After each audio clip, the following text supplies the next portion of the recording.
duqeymo culus oo ka dhacay Buuraha Caalamiskaad iyo faahfaahin dheeraad ah oo laga helayo maleeshiyaadka Daacish oo halkaasi lagu gaarsiiyay jab xoogan. guulaha geesiyaasha ciidanka maamulka Puntland ayaa muuqaalkan idinku wadaagi doonaa, balse marka hore muuqaalka like saar haddii aad qaybta YouTube-ka naga daawanaysana subscribe saara. wararka naga soo gaaraya gobolka Bari ayaa sheegaya in mar kale xalay duqeymo diyaaradooda ay fuliyeen saaxiibada caalamiga ah ee ka dhaceen ayaga Buuraha Caalamiskaad, kuwaasoo lala beegsaday kooxda Daacish ee ku dhulmaaleysanaysa buuraha hoostooda.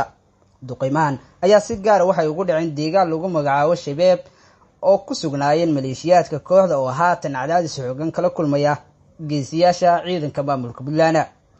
qoraal kooban oo ka soo baxay maamulka Puntland ayaa waxaa lagu sheegay in duqeymahan oo laba ahaa lagu dilay ilaa 40 xubnood oo ka tirsanaa maleeshiyaadka kooxda Daacish, sidoo kalena lagu gubay gaadiid dagaal iyo saanad.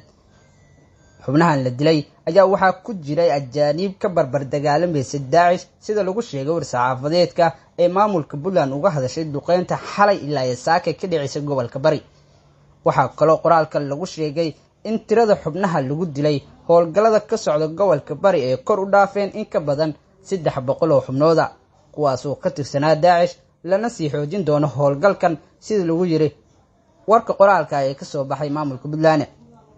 qoraalka ayaana sidoo kale waxa uu qornaa sida tan: laba duqeymood oo caawa ilaa saakadan howlgalka ka fuliya deegaankan ee Buuraleyda Caalamiskaad waxaa lagu dilay in ka badan 30 argagixiso oo Daacish oo ajaanib u badan, iyadoona lagu gubay gaadiid u waday saanad. howlgalku waxa uu ahaa mid cir iyo dhul ah ayaa lagu yiri bayaanka ka soo baxay maamulka Puntland. xaaladda ayaa weli kacsan, waxaana ciidamada maamulka Puntland ay ku sii siqayaan godadka ay ku dhulmaaleysanayaan xubnahan kooxda Daacish ee ku yaala buuraha hoostooda.